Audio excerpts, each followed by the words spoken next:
Alright, so first question is working with this histogram. So make sure you're following. Histogram, remember the qualities of histogram is that it works with ranges and the bars are joined together. Okay, if it's a bar chart, a normal bar chart, then there'll be gaps in between. Okay, but this is a histogram, so it's got ranges. You can see here, you can read that as 50 to 54, 60 to 64, 50, 65 to 69. Okay. All right. So how many athletes are there? There should be 70. So make sure you've counted that. If you're not sure how to count that, just count how many there are in that bar. Okay, for each of the bars, and then add them up. All right. Easy. Describe the shape. It's negatively skewed. You don't have to put possible outliers if you aren't required, but I think in year 12, okay, it is something that they do expect you to put in. In year 11, not so much, but just make sure you're mindful of that. So it's negatively skewed. Remember the shape for negative, it starts low, then it goes high. Find the percentage. So basically for the people between 70 and 80 kilos. Okay, so if you look at 70 to 80, right here, there's 16 altogether. So we're looking at this. Okay, so out of the 16, out of 70, multiply it by 100 and you get that percentage. All right? Make sure, and I've always seen this in exams, kids always put this as a final answer. But you don't read that it says 1 decimal. You have to round it. And in year 12, remember, we're not the ones that mark your exams. Okay, you've got people out externally that do it. So, and they have to strictly follow what it says. You've got to make sure you round it properly. If you've forgotten how to do the percentage, there it is there. Also, keep in mind, if it's got 2 marks, then you probably should show working out. But these are only 1 mark questions so far. So it's not such a big deal. Alright, can I move on? Alright, next one. Alright, so for this dot plot, shows the graduates of a company employed in the last 25 years. Cool. So these are the grads. And remember, for a dot plot, it just tells you how many of each number is in that number, basically. So each dot represents how many of that. So there's 3 10s, there's 2 11s, there's 6 14s. First question is find the mode. Remember, mode is the most frequent. So in that case, 15. Find the IQR, the interquartile range. So this is where some people were a bit unsure with this one. IQR, remember, is Q3 minus Q1. To get Q3 and Q1, cut the middle, the data in half. So there's the middle there. There's your lower half. There's your upper half. Okay, and then find the middle of the lower half. So the middle here is 10. Okay, in the middle of the upper half there is 15. So it's going to be Q3 minus Q1, which is 15 minus 10. That gives you 5. Now, on your CAS, if you were to do this on your CAS, put all your numbers in a column like that. Make sure you label your column. Okay, always label it. Then you go menu. There you go, statistics, stat calc, 1 variable. Okay, here put your thing in. I've called it guards. Put your data in, and it tells you Q3 and Q1. Okay. So there's Q3, Q1, easy. So really important that you have your CAS as well for the exam, please.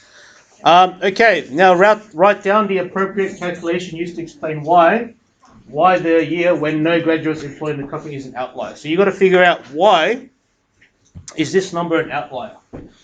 In this case, it's not asking for anything above the numbers. It's only asking for this. So you're looking at the lower side of the data, which is the lower fence.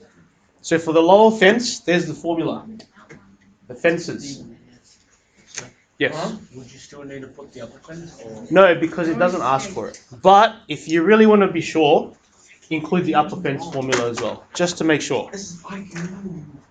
Okay, so remember how to do the lower fence calculation. Let's go up, Mr. 15 minus. What is Lower fence. So this is in chapter 2 still, in textbooks. the upper house? The lower house. Think of it that way if you want. Shape as well. What's the shape of the data? If you were to put this in a histogram or a box plot, what would the shape be? Well, according to this, it's negatively skewed. It's a lot easier, I find. I'm going to just put this to the side. You keep copying. It's easier, I find, on your CAS to tell what the skew is going to be if you make it a histogram or a box plot. So if you make it into a box plot, oops, I think that shape, it's easier to tell what it is. So it starts low, then it probably goes up here somewhere. So it's negatively skewed. Okay, I can go through that again later on, how to put a box plot together. But actually, I'll go through it now. Anyone remember how to do box plots? Any calculators? All right, I'll do it real quick. So you can watch, you can keep copying the solutions here. Okay, but on your calculator, the way to do it is put all the numbers in your column. Only one column, yeah. So there it is. All right, and then from there you go Control I. Okay, add data and stats, and then go here.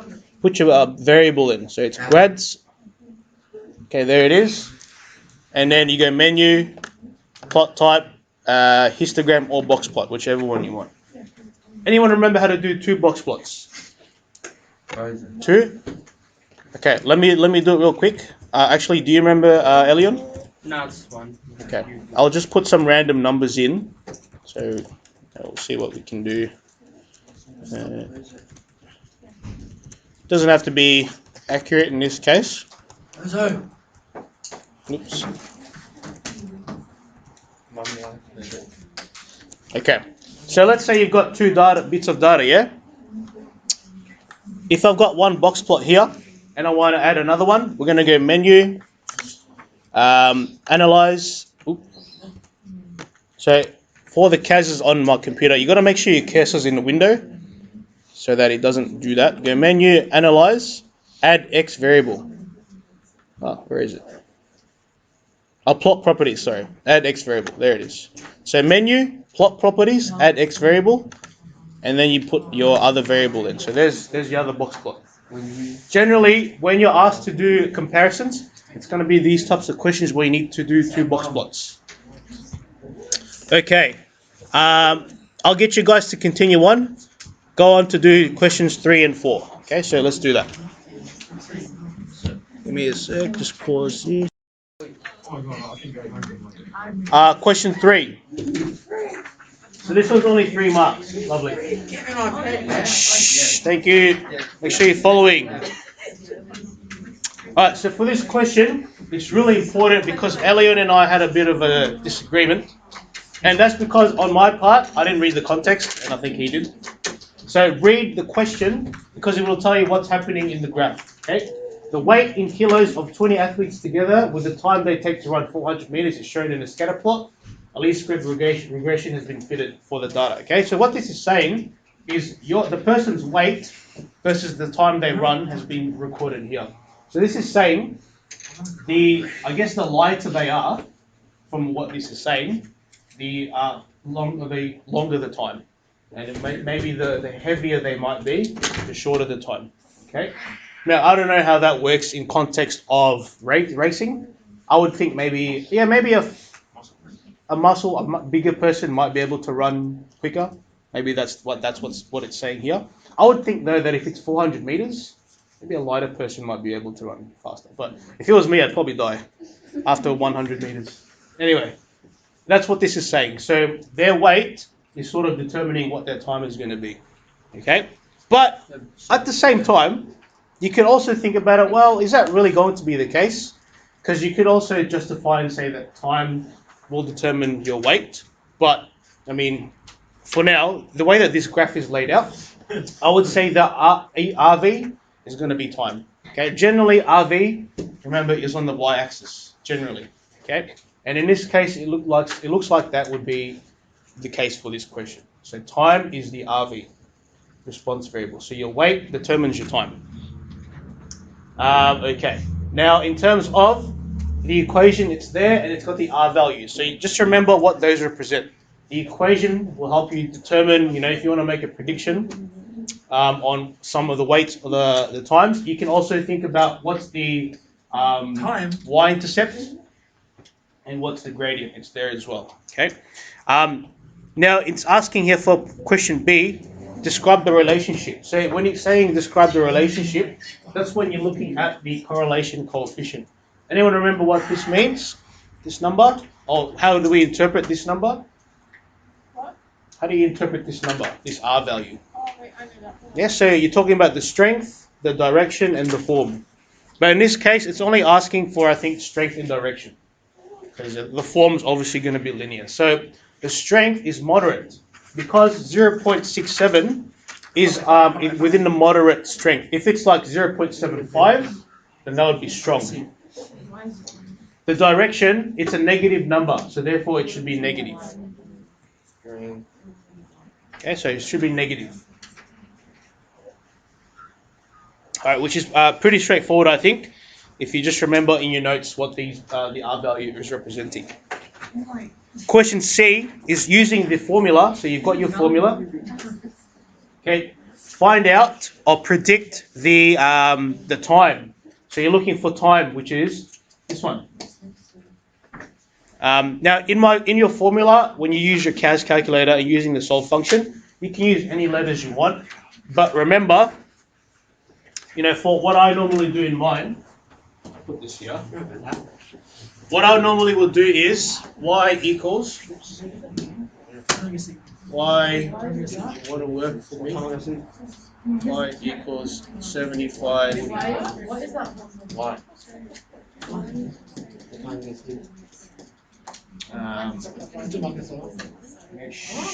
Thank you, listening. This way, Bella. So normally you'd want to use x and y. This is my x variable. That's my y variable. So I'm looking for y because y in this case is time. Okay. Bella and Keaton, questions? Is B linear? It doesn't say to do the form. Yes, it's linear. Linear meaning you can put a straight line through it, which they've done. Keaton? For the last question, you don't really need to do the solve. Well, if you don't want to, you don't have to. But I'm assuming people are very used to that solve function now. Because what Keaton is saying is you actually can just solve this. What's the answer to that? Right? 75.95 minus 0.29 times 90. Obviously, BODMAS, do that first. Okay, don't do this first. Because people will probably do that. Okay. Let's go to the next question. You guys are doing well, by the way. Keep it up. All right. Okay, let's go through this. So this question is now with recursion. So we're working with recursion here. Again, really important you read the question properly so you can understand what it's asking you to do. In the first year of publications, there's 5,000 copies. So first year, what does that mean for your recursion? What is first year? How do I label first year? V1 or T1. Yeah, that's T1.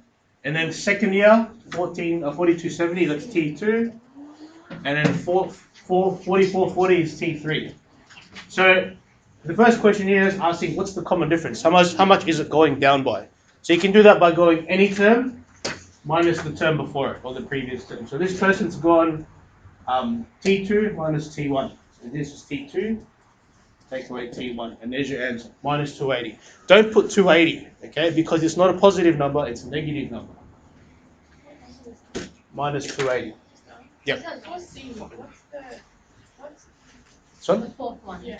33 to 40. Did we get that one? No. No? Okay. I got 37360. Okay. Okay, so we might need to do that all together as a class. Okay, but T2, T3P. For B, how many copies of this book were published in the 5th year? So just keep following the sequence of minus 280. You can actually do that on my calculator. Okay. So on your calculator, guys, you can go 5,000. Press enter. Remember, that's term 1 minus 280. So that's term 2, 3, 4, 5. Okay, there's 5th year right there. Okay. 5th year, 3380. Okay. Part C, I think some people were a bit confused. what this question is asking is how much books were sold in the first 10 years altogether. It's not asking for how many books were sold at the 10th year. It's just after the first 10 years. It's 10 years because a decade is 10 years. Right, so what you had to do for that one is find the first 10 numbers. So that's my fifth number, 6, 7, 8, 9, 10, and then add all these up. Yeah, that's what I did, and I got Yeah, you didn't get that? 37360. Isn't that the answer? 33240. Maybe they didn't add this up properly then. Just double check it. You may have missed a number. Okay. Okay, that's that. Let's keep going. And then question D is saying this guy is only going to sell books in that. He's only going to publish books if he sells over 1,000 books each year. So this is asking how many years did he sell the books for or publish the books for? It's 15 years because for 15 years it's been over 1,000. No, that was fine. Didn't miss a number. Okay, maybe it's this is wrong then. So that's 10 years, 11, 12, 13, 14, 15, 16. On a 16th year, it goes below 1,000. So that means he's going to publish them for 15 years because it's still above 1,000. Yeah. I think the reason why we put these questions in is because this is what you should expect for the exam in Year 12. We've taught you all these skills, but it's now they're giving it to you in a different context. So instead of saying, at what year does it fall below 1,000? It's going to say this kind of question. How many years does this guy actually sell the books for? Instead of asking for what year does it fall below that certain amount. Okay, and that's to, I guess, separate from the people who know what they're doing and the people who have no idea what's happening, like Bobby. All right, let's go to the next question. Actually, I'll give you guys time to do the next question. Oh, actually, Why am I getting hate for this? because I love you. Because why is it 3.5%? Guys, look at it. Because he looked at it and said, look, I think you guys, if you honestly have done enough math working with decimals, you can look at that and say it's increasing by 3.5%. If it's like this, for example, 1.25, what's the increase there? 25%. What if it was like 0. Okay, what if it's that though? It's decreasing by 80%. Oh. That's it. I'm laughing. Anyway, I think it's one of those things that you just got to get used to looking at. All right. Thank you. See, using recursion, some of you were confused about this, but this is saying show you working out to find what's the number of the amount after each of the 3 years. Or it says first 3 years. It should be first 3 years, but at the end of 3 years. So you have to show you working out for it. You've done this many times before. I'm sure you have. Or hopefully you can remember it. Alright, but you have to show me how did you get V1, how do you get V2, how do you get V3. Look at the recursion as well, the recurrence relation. It's telling you multiply by 1.035. So that's what's happening here. Multiply by 1.035 each time. Alright, next question is a bit tricky because you actually know this, but they just use different letters to throw you off. Okay, the original rule when we learnt this, actually was this: Vn equals V0 times R to the power of n. Do you remember this formula? Yeah. That was the original formula, but they just changed the letters. Okay, they just mixed it up. So what this is asking is, what's the value of A and B? Well, A in this case, if you look at your formula, should be the R value. B in this case should be V0. So tell me what's V0 and what's R. That's all it's saying. So in the context of the formula, or the recurrence relation, remember? Sorry, just going back. That's V0, and there's your R. That's all you have to tell me. That's all that question is saying. Alright, so V0 is this guy, and R is the common ratio. It just uses different letters. Okay? Again, this is to separate people who know what they're doing and people who don't know what they're doing. Okay, so if you actually know what you're doing, this shouldn't throw you off. Question. Let me write this down. Yeah. Question E. How many years will the value first exceed 10 grand? So you can use any formula that you want, or any way. You can use recursion, or you can actually use the formula to figure out how long it takes to go above $10,000. Now I'm gonna quickly just put this to the side. You can keep copying. You can keep copying. Keep copying. But on your calculator, if you wanted to do this, okay, let's get rid of all this. Remember, the first term is 8,000, or starting term is 8,000. So you can do that. 8,000, enter. Then you know it's multiplying by 1.035. So if you press enter, there's year 1, 2, 3, 4, 5, 6, and it's asking for when it will reach above 10 grand. So that's the 7th year, right there. You can do it that way too. The other way that they did it here is they actually used the formula. So they went 1.035 to the power of, and they must have gone guess and check, because they could have gone, oh, maybe it's after 4 years. So let's check that, times 8,000. So what do you get after 4 years? Oh, not quite. Okay, let me increase that to, instead of 4 years, maybe it was 6 years. Not quite, because we're looking for 10,000. So they could have used trial and error for that one. So the answer was 7. Okay. All right. Cool. Let's go to the next question. Next question. By the way, I doubt we'll be able to go through the whole thing, so apologies for that, but that's all right. All right. Question 6. This is only 3 questions. Number of ebooks that a company predicts will sell in the nth year of the operation is in this recurrence relation. So this recurrence relation is telling you, your first year, or your first year is 10,000, and to get the next year, you're just minusing by 200. Okay, that's what it's saying. Find the number of ebooks that it will sell in the 5th year. So this is finding term number 5, basically. Just understand, and I love that some of you remember this. What does this mean, E1? It's the first year, not the starting year, yeah?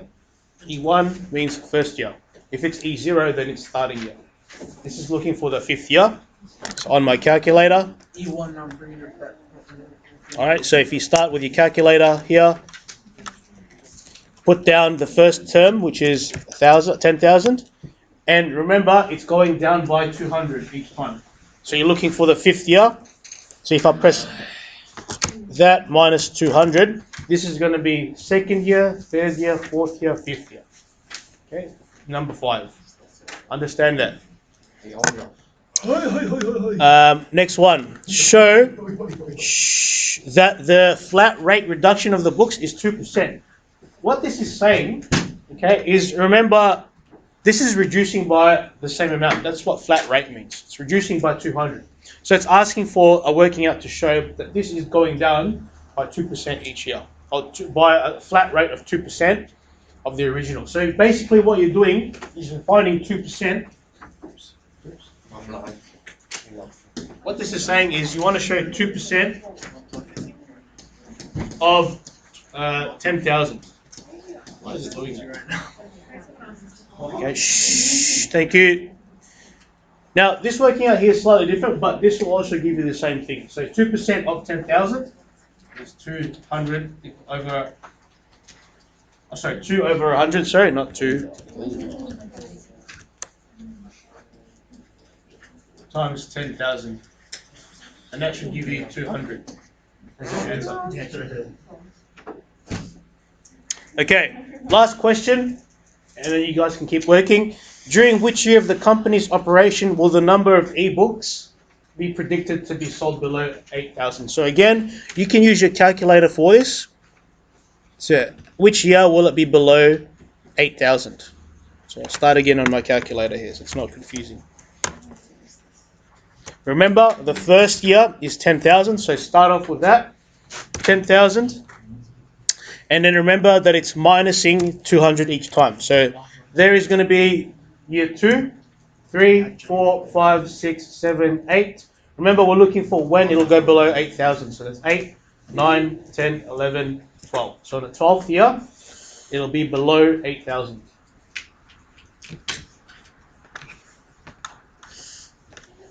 All right.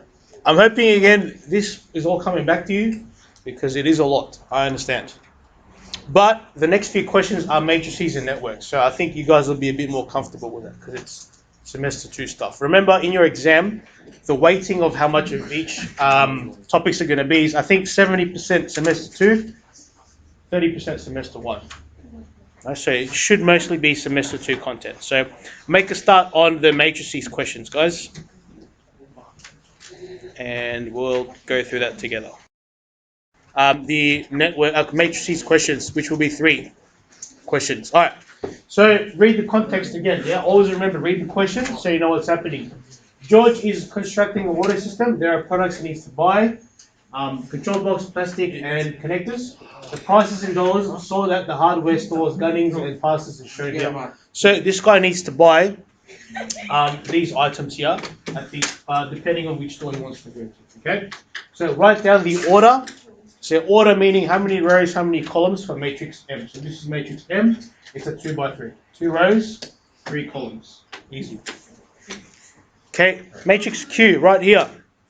Let matrix Q be this. Find the product R where it's M times Q. So what this is saying is you're going to multiply M with Q.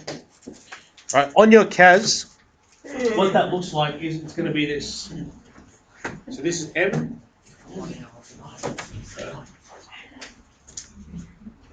Which is these numbers, so 32.6, 22.4, and 15.6.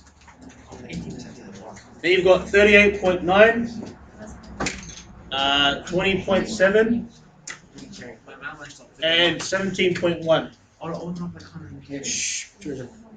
Okay, so it's basically M, which is this matrix, times Q. Q matrix, which is just all ones. And when you do that, thank you guys. When you do that, it should equal this, right there. So if you've got it correctly, good. Here's your answers. So what does it mean for matrix R? What does that represent? So matrix R basically represents the total of those items in each store.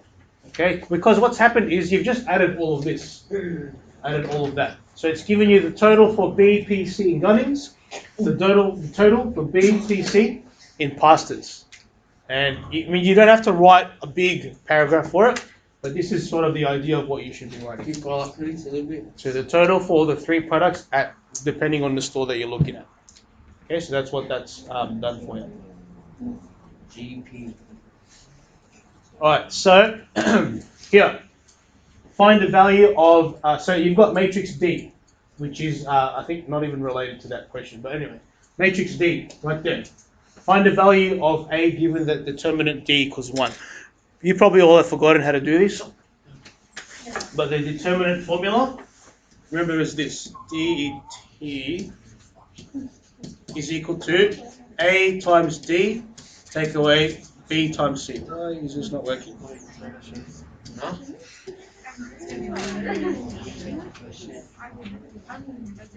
Okay, remember that formula. A times D, take away B times C. Alright, on your matrix here, make sure you label it. This is A, that's B, that's C, that's D. Now, according to my formula, the determinant has been given to me, which is 1. So that means determinant 1 is equal to A in this matrix is 1, so 1. D in this matrix is 9. Take away B in this matrix is 4 times A, which is what we're looking for. Alright, so on my calculator, if you've done it like this, it should look exactly like that. So it should be 1 equals 9 minus 4A. And then you can put that in your calculator to solve, but the answer should be 2 for A. Alright, let's go through question 2. And then question 3. If we have time. Hopefully we'll have time. Which we might not. Okay, question 2. So the number of full-time and part-time staff, both men and women in fashion areas is shown. And their wages are shown as well for 2016. Lovely. Okay, so you've got your matrices here. Now, for the full-time and for the part-time. All right. Now it says here X is going to represent wage for full-time, Y is going to represent wage for part-time. And they've broken up the equation for you here as well. So generally, most of the time your question might come in this form in year 12, and then you've got to break it down into this form, which they've done for you already. Okay. So the first question is find the inverse of the 2 by 2 matrix in this equation. So you're looking for the inverse of this. Okay, inverse. So there's a few ways you can do that. Obviously, one is use your calculator, but the other way is if you know. Do you guys remember that really long formula for the inverse? It's this. This is when you need to show it by hand. Okay, you'll have to do it like this. It's going to be 1 over A times D, take away B times C, multiplied by D A negative B negative C. So this formula is how you do it by hand. Okay, but because this question here is only 1 mark, okay, you only need to show the answer. But if you need to do it by hand, please look up that formula again. Okay, we've done it before. If you were to do it on your calculator, hold on, just give me a sec, guys. Okay, on your calculator, if you want to do it here. Sorry, if you forgot how to put a matrix together, please watch. So you go this button here next to the book. Okay, this is a 2 by 2 matrix. So put your numbers in. It's 3, 2, 8, 4. Yeah, so 3, 2, 8, then 4. And to find the inverse of this, just put it to the power, okay, of negative 1. Okay, and there's your answer. Okay, for your inverse. Okay, now this says either form is fine, sure, but I would say probably do it in this form. It's probably more ideal. Just the final answer form. All right, last question, and then I think we'll finish up. Is find the annual wage for a part-time member. Now, this is what we do to solve equations. So you need to be able to solve equations using your matrices. So if you remember back to this formula where you broke it down, you're trying to find out what X and Y is. And I think Bella asked me before, how do I find X and Y? Well, remember, you have to move this to the other side. So inverse this, multiply with that. Okay, if you've forgotten how to do that, really recommend that you watch the videos for it again. So you're inversing this matrix, multiplying it with that matrix. So what that looks like is it's going to be X, Y,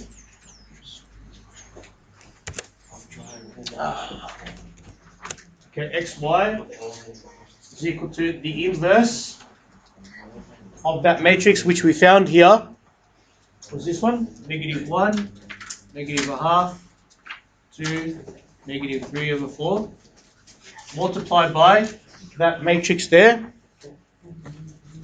22600 and 560,000.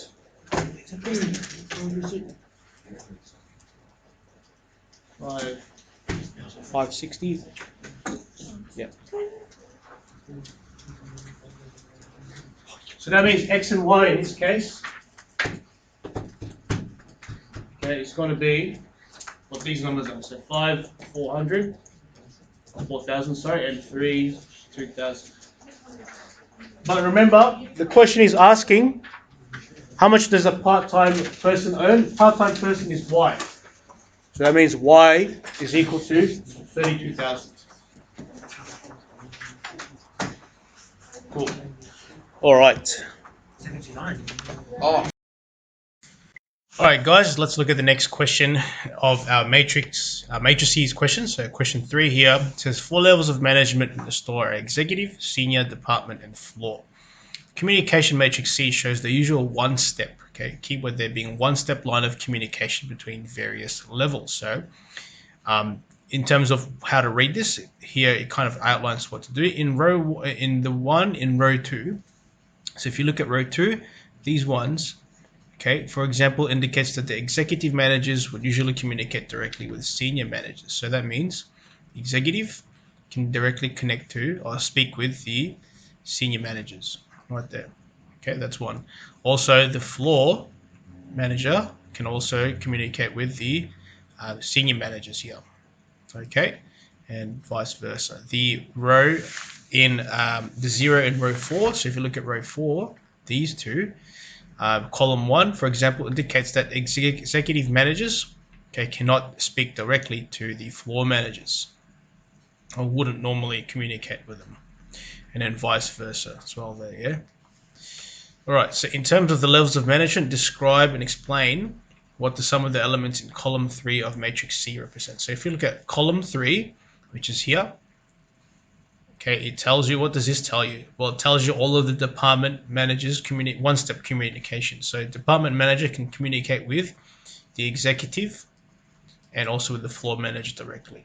Okay, so you can word that however you want, as long as you at least include those elements, that the department manager can speak to the executive and the floor managers, or they receive communications from those two.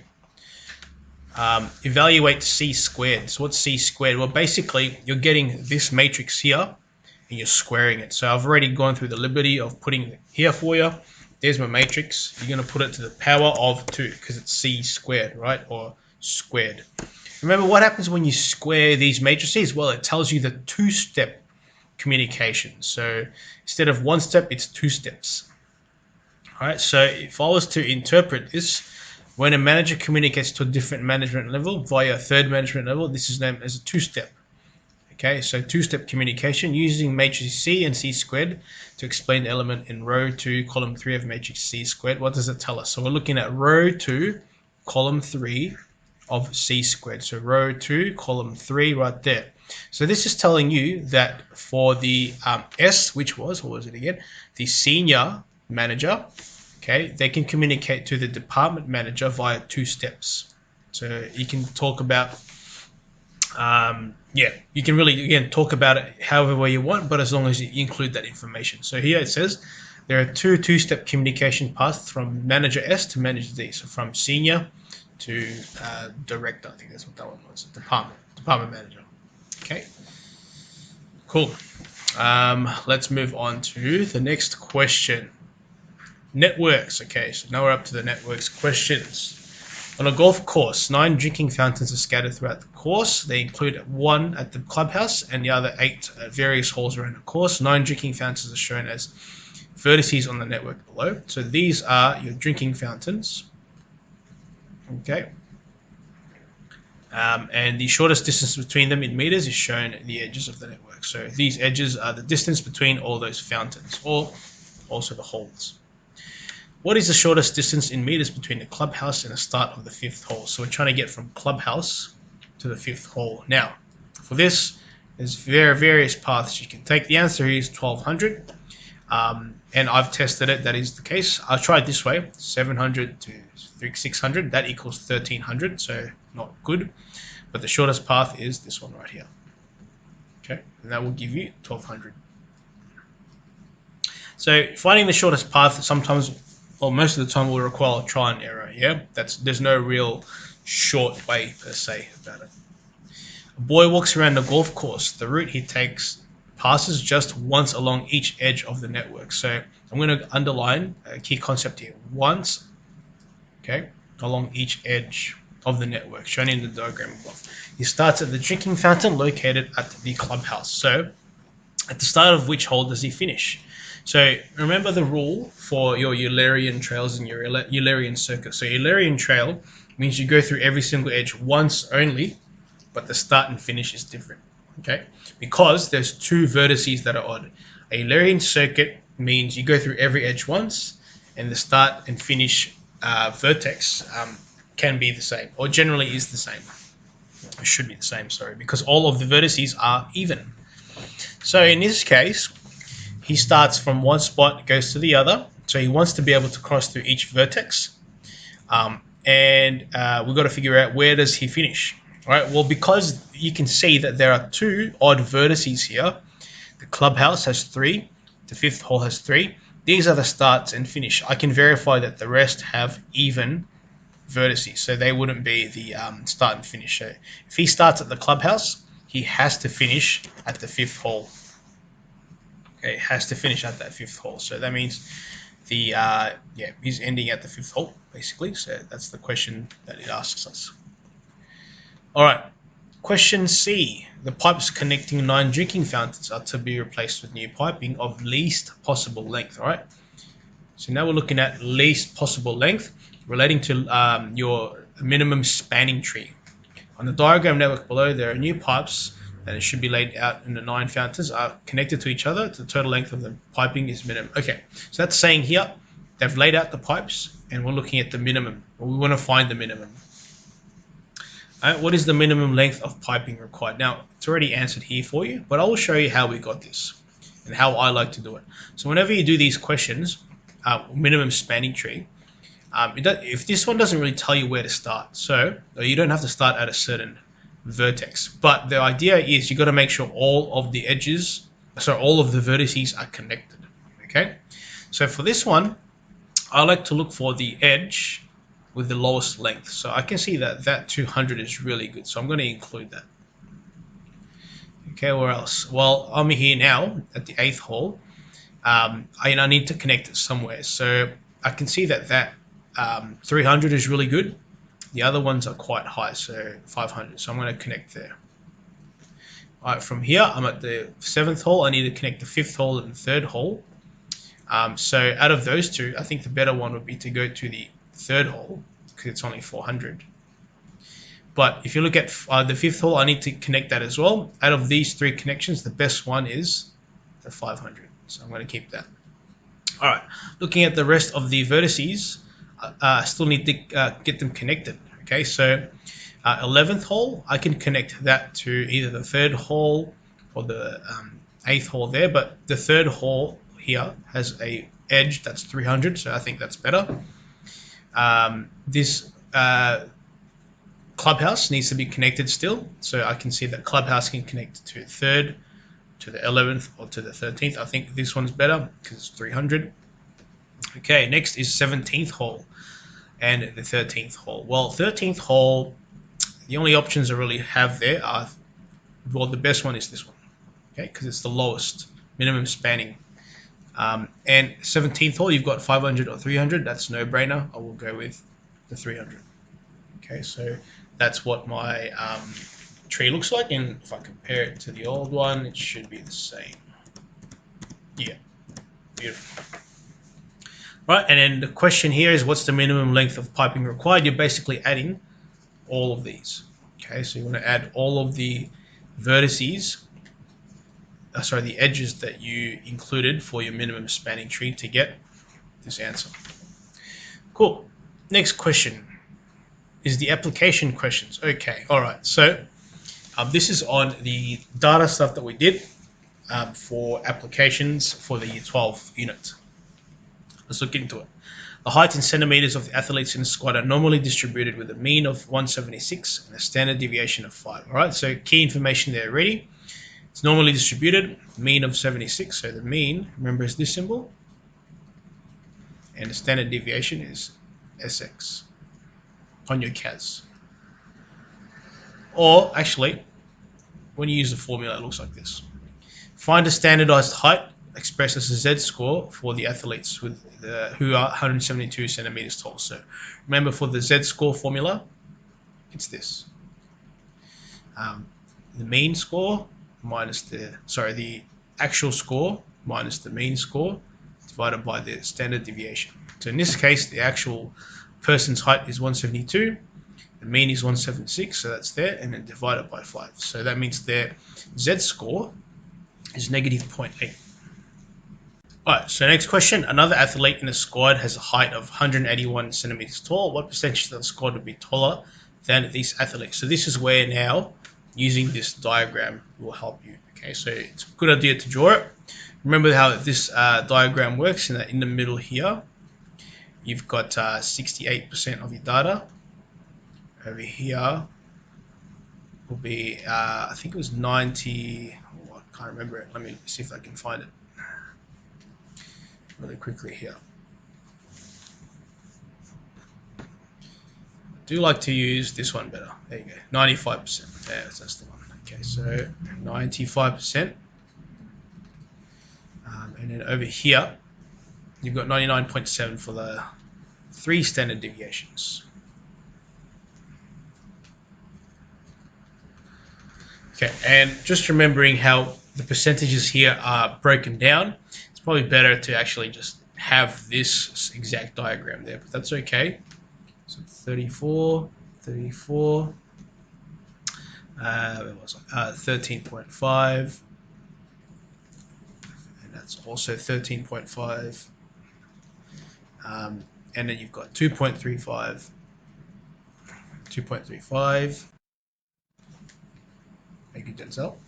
And the last one is 0.15. Okay, so that's how it's distributed. Now, the question here is saying how much more, if someone is 181 centimeters tall, what percentage of the people are taller than that athlete? So if you're looking at 181, which is right here, so you're focusing on all of these athletes here. What's the total percentage? Well, 13.5 plus 2.35 plus 0.15 should equal 16%. Okay. Next question, what percentage of the athletes will have a height between 171 and 181? So you're looking at 171, 181. So you're looking at these athletes here.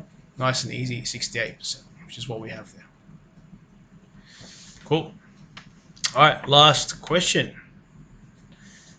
Here, question 2. The income of a group of 9 employees were collected and recorded in the table below. Okay, so you've got years of experience and their income. Scatter plot for the data set shown in a nonlinear relationship. So it's nonlinear because it's curving. Okay. To linearize the scatter plot above, a square transformation is applied to the variable experience. So these variables have been squared, power of 2. Apply a square transformation to this data set and write the equation of the least squares line. Write the coefficients to 3 sig figs. Okay, so what you want to do is if you haven't watched my lessons on how to do this, that's okay. I will go through this question with you guys. All right, so let's start off by making a document here. List spreadsheets. Oops, sorry. List spreadsheets. Okay, let's put this data in. I'm going to skip ahead and you'll see the numbers in there. Okay, so I've put the numbers in and there they are right here. So I've got years of experience. I'll just put years for that variable and income for my other variable there. All right. So in this question, it's asking us to do a squared transformation. Okay. Oh, actually, let me see if I can make this bigger. A squared transformation is applied to the variable years of experience. So in my calculator here, you want to apply a squared transformation to years. So let's make another column here. We'll call it years squared. You can call it whatever you want, yeah? And here we press the equals button and we go years to the power of 2 because we are, remember, squaring the years. Press enter and now it's squared all the years. Lovely. Okay, now from there, we need to find, looking at the question, we need to find, sorry guys. Okay, we need to find the transformation. So we've done transformation, then find the equation of the least squares. So how did we get this formula right here? All right, let's do it. So on my calculator, we're going to go from here, menu, statistics, stat calc, number 4, a plus bx. Yeah. So here we've done a transformation on years squared, and then my y variable, or the RV, is income, not affected, and there is my formula. Okay. Just make sure you adhere to the rules it gives you with the writing the formula. Okay. It says it wants it to be in 3 significant figures. So that means the formula so far is y equals 74 point, okay, looking at the value of a there, a being the y-intercept, 74.4 plus, and then my b, or my gradient, 0.0. I want 3 significant figures, so 3 numbers that are important after the decimal. So 0 is not a sig fig there, but 784 is. 784x. And then now from there, you got to make sure, remember, you write your variables, x and y, okay, in terms of the variables for x and y here. So here it's going to be income is equal to 74.4 plus 0.0784 times years. Oh, one thing I did forget, sorry, is that squared there. Don't forget that, because this x was transformed, yeah? Years of experience squared. All right, apologies for the crap writing, but that's basically it for the solutions of this practice exam. Now, I'm hoping that you all got this and that you're able to get through most of it. If you have any questions, young'uns, let me know. Thank you.